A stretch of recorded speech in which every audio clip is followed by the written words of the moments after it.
Hi everyone, welcome to another episode of Let Me Plan Your Life, and today's guest is Paul. Paul, why don't you tell us about yourself? Hi, I'm Paul Carpenter. I'm a professional explainer. I write online help systems, user documentation, and white papers for a software company. Paul, are you ready to hear your future? What do you have in store for me? By the year 2028, you will most likely have passed away, but before you do so, you will convince your husband to move with you to Texas so you can be closer to your daughter and grandchildren. It's not really his thing. He doesn't really want to move from Los Angeles, but at first he says he can deal with it for a little while, and then he'll just kind of end up staying there Very good. forever.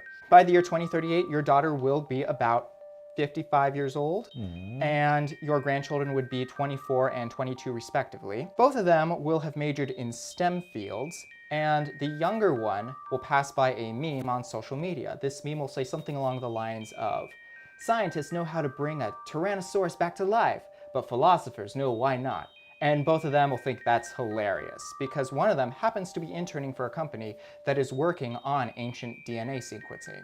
By the year 2048, your grandson's efforts in the labs will have both paid off and doomed him. Oh. You see, he will resurrect a raptor, and his company will run out of research funding. This leaves him with a very tough choice, and he will end up adopting the raptor as a pet and moving into the country to take care of the animal, which leads to reports of a chupacabra in the area and another awkward situation for your grandson. So, what do you think? I am sorry to hear of the fate that will become of this poor raptor, the only one of their kind, I assume.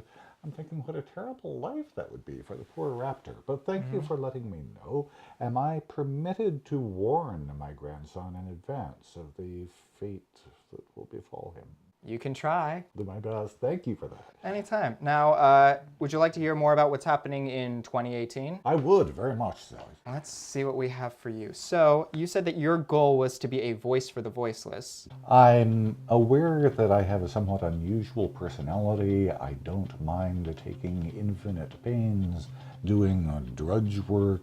I know I have a distinctive voice, and I very much like to explore small nuances, or possibly nuances, or even nuances in tiny variations in pronunciation to suit the customer's needs. And I would enjoy that. I think most people would find it mind-numbing. Mind-numbing to go through all the nuances. Exactly, yes. I would expect to pay about $250 to $500 for that goal, depending on which route you take. So before investing too much time and energy, I would suggest taking classes and watching tutorials. A very popular book is The Art of Voiceover by James Alberger, and a very popular website is VO2GoGo. They have free classes. They've got classes for $90 online, and then they've got in-person classes for $250.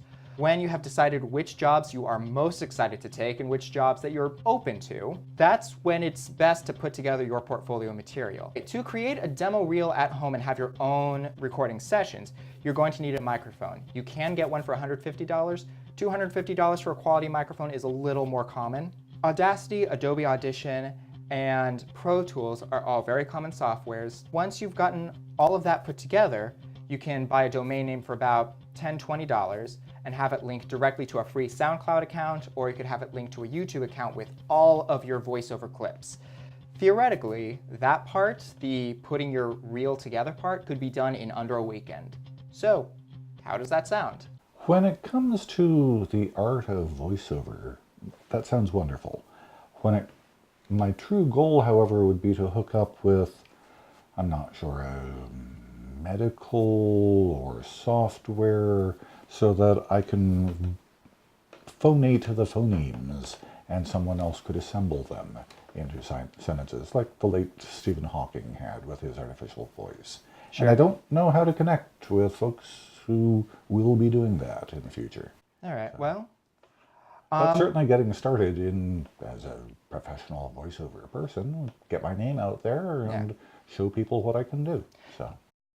Thanks so much for stopping by. Oh, thank you so very much for doing all of this research for me. I very much appreciate it, Mark. Thanks again for joining us on Let Me Plan Your Life. If you would like to be on the next episode, hit the link below. If you would like to follow us on social media, we'll have really cool behind-the-scenes content. And make sure you hit the like and subscribe buttons up top. Thanks a lot, and see you next time.